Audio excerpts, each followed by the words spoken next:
everyone. Welcome out to this week's episode of Chatter with Umatter, our mental health podcast. My name is Brandon Cross. I'm here hosting once again. I am a student here at California State University, Chico. And before we get started, I just want to give a shout out to the Counseling and Wellness Center here on campus. They are located in the fourth story of the Student Services Center, room 430, and their hours are Monday through Friday, 8 a.m. to 5 p.m. They have same-day appointments. They have scheduled appointments that you can also make, and as well as crisis hours. So I say please utilize the resource here on campus. They are here for us students. It is free. They want us to succeed, and they want us to pass college and achieve it. So please utilize the resource. It is there for you. And before we get started as well, just want to give a quick plug to all of our social medias. Umatter Chico. We are on Twitter, Facebook, Instagram, YouTube. We are also here on SoundCloud. So please give us a like, give us a follow. We got a bunch of things coming up too. We have Umatter Week coming up here in April, right around finals too and everything. So please come check us out. We'll be out and about on campus. I'm very excited for today's episode. Our main topic today is going to be body dysmorphia. And I am joined here by my co-host. Hello, my name's Janelle. I'm a student here in the Bay Area, college student, and we're here to talk about some important stuff today. Yes, as we always talk about, and some of these things can be hard to talk about with Yeah. mental health, but it is important to talk about these things. One of our missions here at Umatter is to reduce the stigma surrounding mental health, and the best way to do that is by simply just kind of talking about it. So, body dysmorphia is kind of something that I have very little experience in, but you, Janelle, have maybe a little bit more experience kind of like being in that world a little bit. So, Yeah. like, if you want to just kind of like go on a little bit for it. Body dysmorphia, huh? I don't know where to start exactly.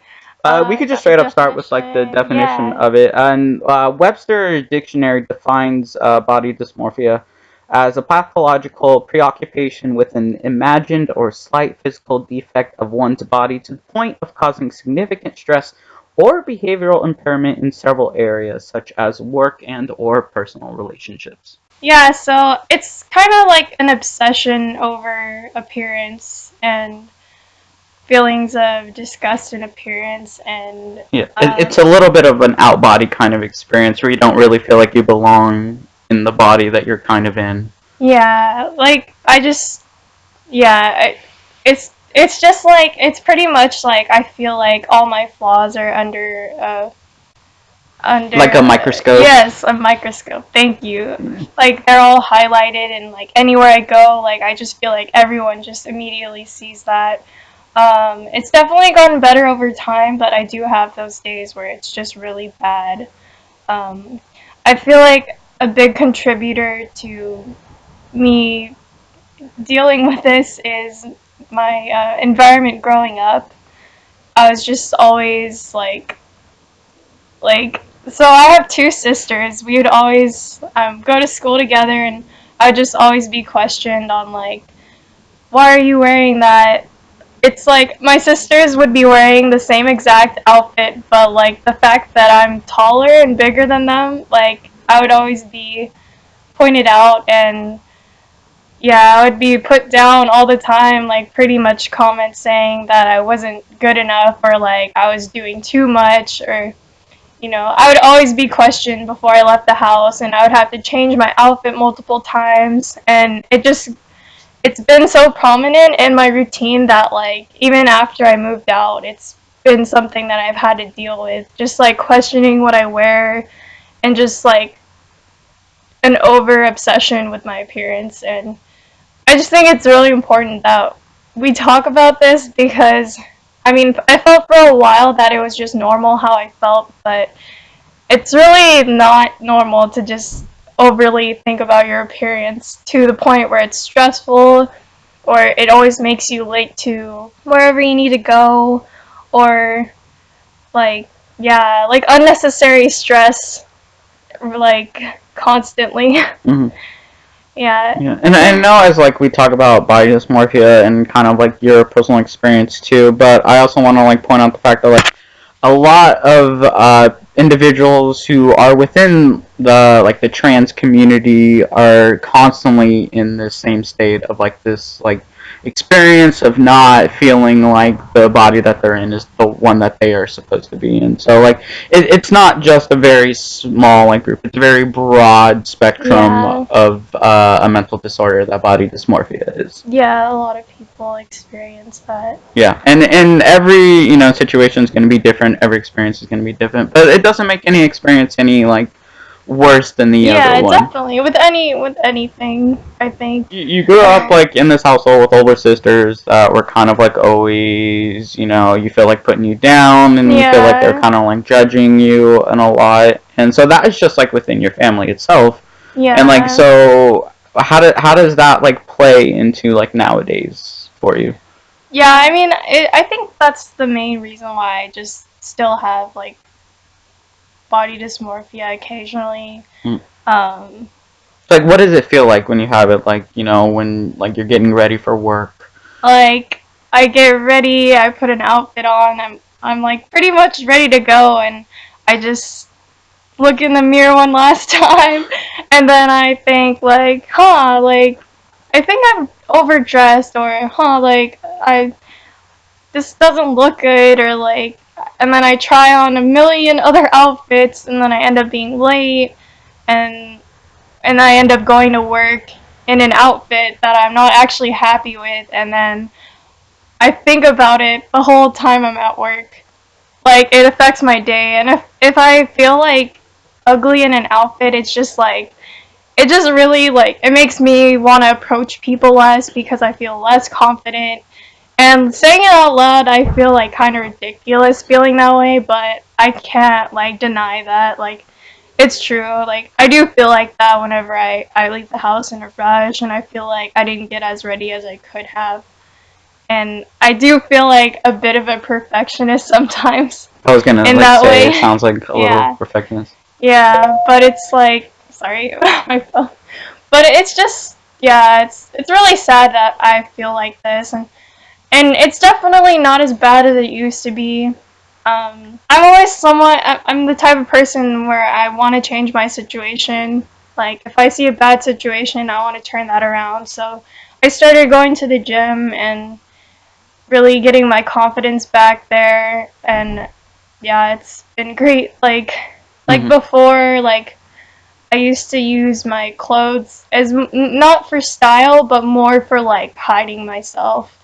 And now I'm gaining more confidence in like questioning myself less when I leave the house, and like putting less makeup on. Like, there was a while where like I was just so like, I don't want to say sad, but like I was feeling that body dysmorphia a lot, and I couldn't leave anywhere without makeup, like, and yeah, I was just in a really dark place, but now it's gone so much better now that I've made like healthier decisions and taken control of the situation. Yeah. Well, I mean, like when you say like, you felt stupid for saying you were sad, but like depression is right up there when it comes to, like stuff that leads to like perfectionist tendencies, stuff that leads to anxiety. Yeah, I was definitely situations. Depressed. Yeah, like because like when you don't feel like you belong in your body, like then you don't feel like you really belong anywhere. You feel like you're just being outcasted by society. You feel like you're always looking in instead of being the one looking out. Yeah, I think for me it wasn't like a feeling of not belonging, but it was just a feeling of like disgust. Yeah. Yeah. So you see, you like you had this experience growing up as in the household that you did, and then you eventually moved out, and then like it took years to like get to the point where you're at now. But like, what entails you to like start looking at it in a different perspective? Because I know we talked about when it comes to having like anxiety related stuff and everything, that a lot of it has to do with understanding why you're thinking that the way you think. It's a lot of like looking at the processes of your thoughts and like acknowledging them and being able to look at them and be like, okay, how can I fix this? Like, how can I make it better for myself? So like, what were the things that like entailed like you? Clicked. yeah, to start like being like, hey, maybe I'm not crazy, maybe that like. Yeah. Yeah. So, I mean, I was really depressed for a couple of years. And, yeah, I had to move out when I was 18, which was really hard. And that's another situation. But, yeah, I was very depressed for like 3, 4 years. And, like, I think I was just passing time and doing what I needed to do and not really feeling a purpose. And it was really hard. Like, I had so much pressure on me to grow up and become an adult that I didn't really put a lot of self-care for myself. Well, obviously for myself. I didn't really like do any self-care. I was just rushing from place to place. From one job to the next job. Yeah, or just hanging out with friends and like just trying not to be alone, I guess. And like I didn't really put time into myself or like being alone. Do you think you weren't like caring about your future at all? You're kind of just more in a day-to-day type mentality? I think I was more stressing, like straining about it because I mean, I definitely like I'm like I know I need to do I know I need to grow up and I know I need to get like a good job. I know I need to get my own place. So it's like a lot of pressure that I think about those things every day, and like the fact that I don't know my major either, it just adds so much more pressure. But I was just like it was just like a matter of me being depressed and like not really like thinking about caring about myself that really held me back from like achieving your true potential. Exactly. Yeah.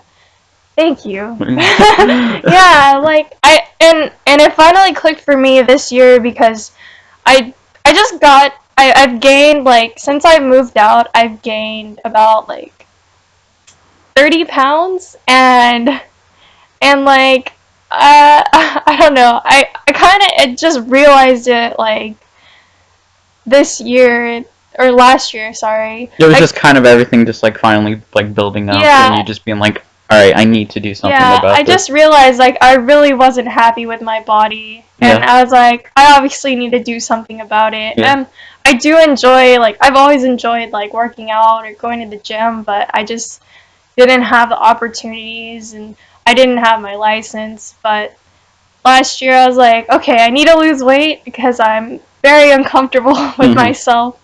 And I was like, I see that potential in me. I have the motivation. I just need to go. So even though I didn't have my license, I started Ubering to the gym because I was like, I really want this. And I even got a personal trainer. And ever since I started getting the personal trainer and going to the gym 3 times a week, now it's 4 times a week, I started developing more healthy habits and just taking care of myself more. And so I know, like, you're talking about going to the gym, talking about, like, getting a trainer and, like, just more, like, on the physical side of, like, mental health, which we obviously, we all know is essential to mental health is, the workout and everything.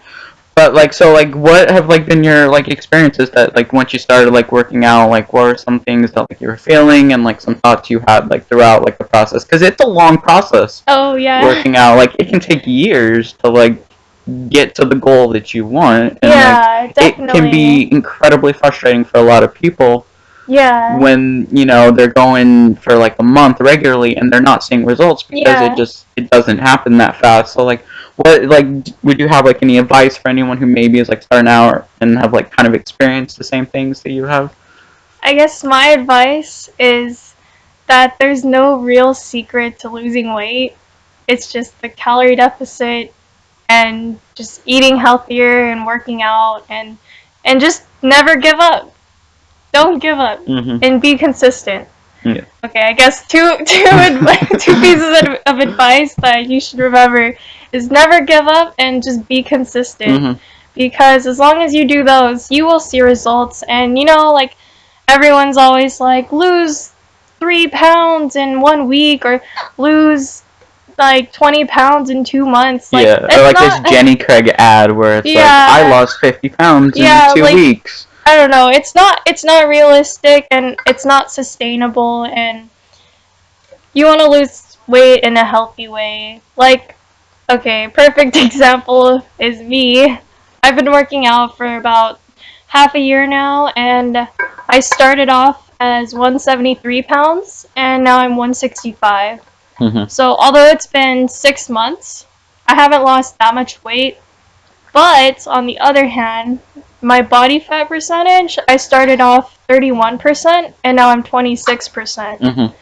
And also, I've taken a lot of progress pictures on my back because that was a trouble area that I had, and it's like amazing the difference I can see through pictures. Like the scale can only tell you so much, but I mean, I noticed my clothes started feeling differently, and I saw through the pictures that there is a difference. So even though you might not be losing weight like super fast, as long as you keep going, keep being consistent, you will see results eventually, and it's a process. It's a lifestyle, so Yeah, and it's not going to be easy for anyone. yeah, yeah. And I like to give the example of like it's a marathon, not a sprint. Yeah, Like, and it's gonna take some time. yeah, and you can always find what you enjoy, you know, just because you're working out doesn't mean that you're like slaving yourself to like something you don't like to do. Like Yeah. find what you enjoy. Same with food.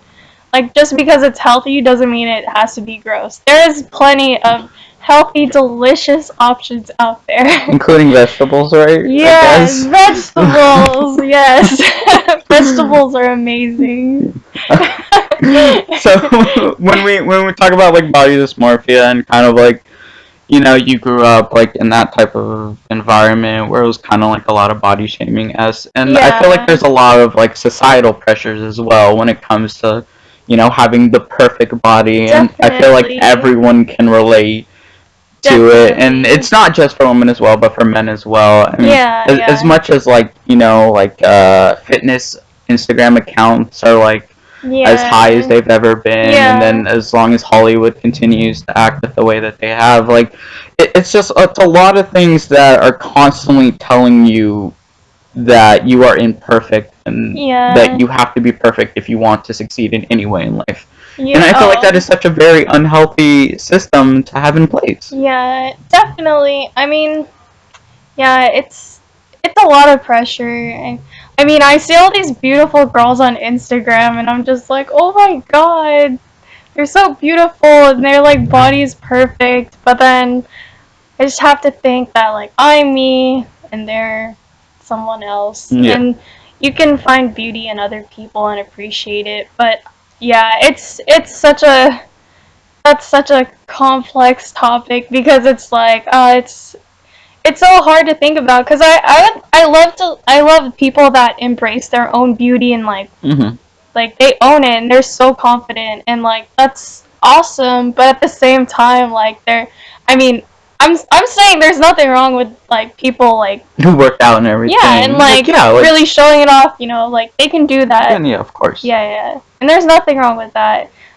But I do know, like, there's a lot of people who get affected by it. Yeah. And even myself, like, it's just like, I see myself seeing those, and I'm just, like, thinking about myself, like, oh, like, Yeah. I don't look like that. But it's, yeah. Yeah, and it feels so forced, like we could just be grocery shopping at the grocery store, and then there's a magazine that's just like right there on the checkout line and telling you how to get your perfect body or like your summer body ready in 3 months. Yeah. I think the thing I hate the most about all those ads is just they're never selling like a healthy lifestyle. They're just like they're selling the celebrity, lose weight. Yeah, like the endorsements. It's not for happiness. It's not to be healthy and to feel good. It's just like, oh, you need to look like this, and like that just makes me really sad. Mm-hmm.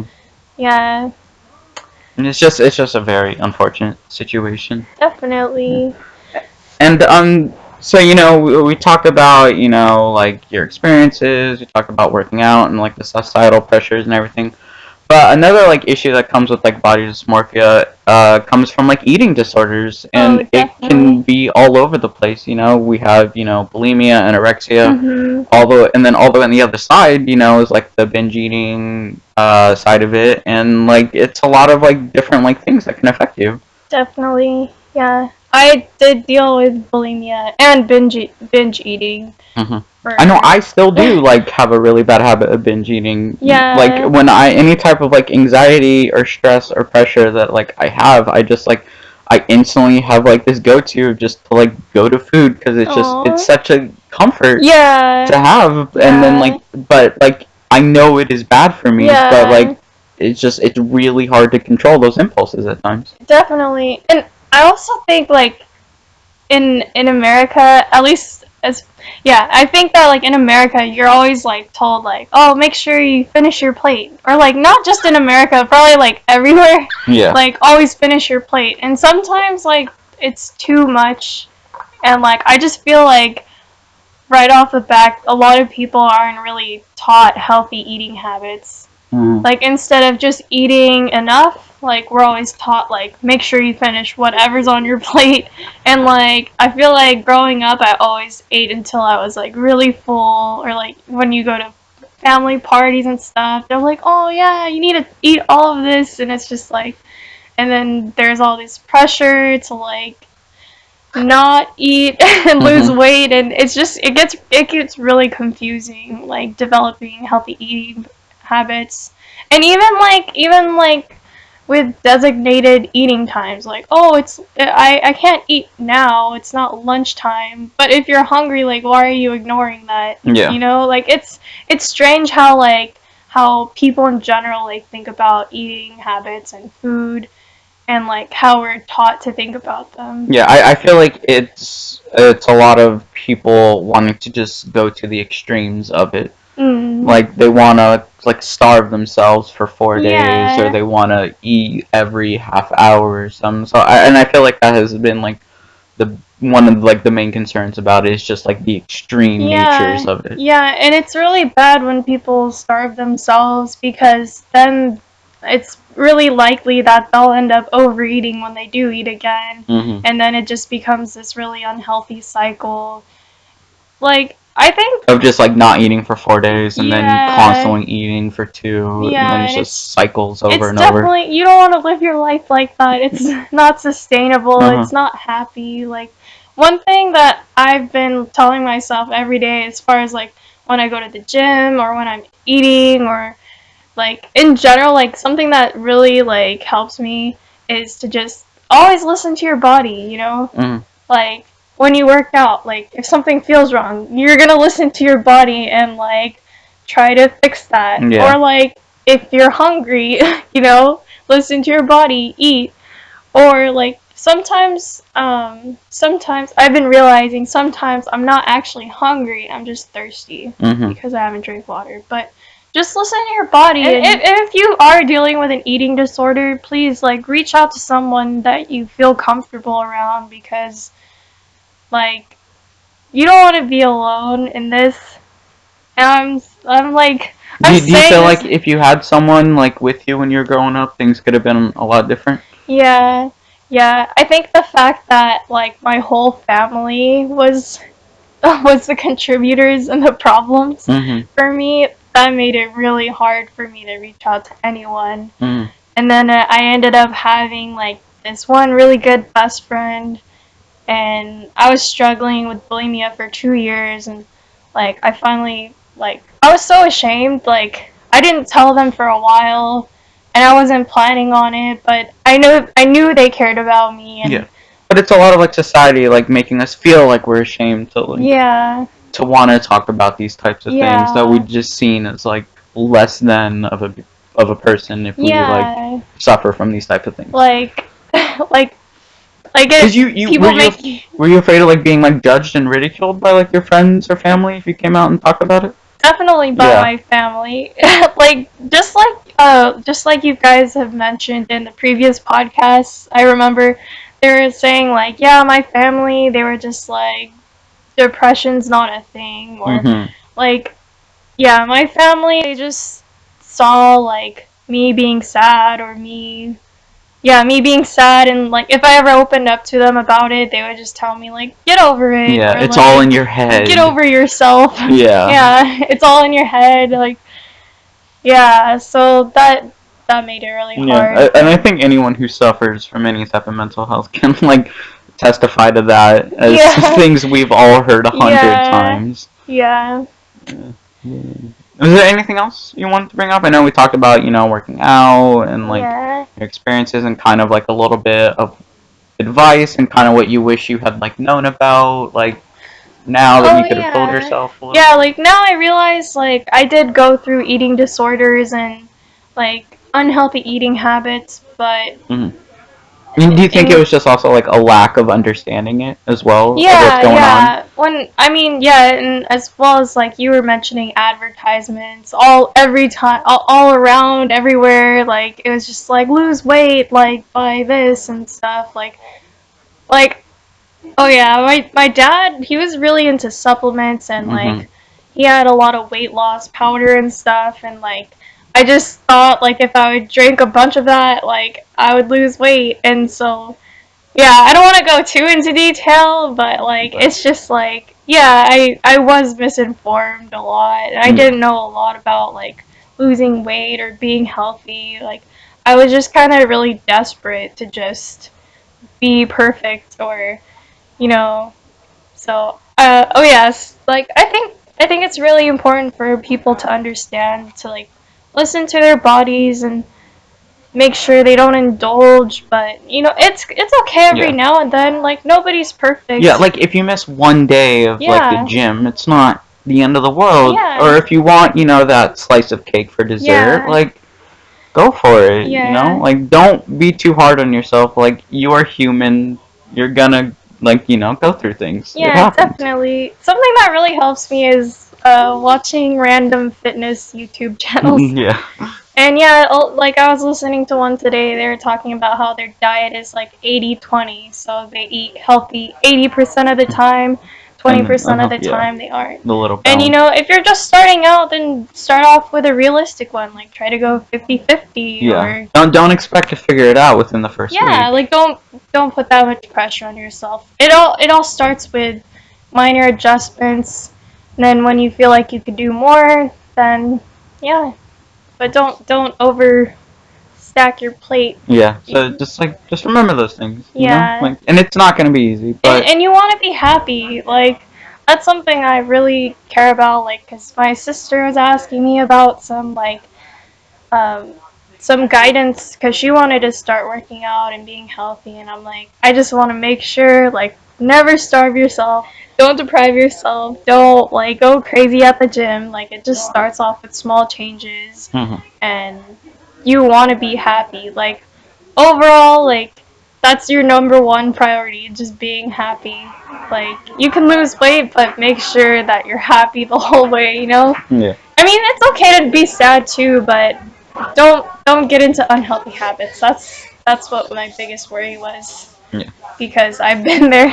So you can go. Thank you so much for coming on today. Oh yeah, thanks for talking to me. Yeah, Janelle Wingfield. Yes. Everyone, if you didn't catch her name at the beginning.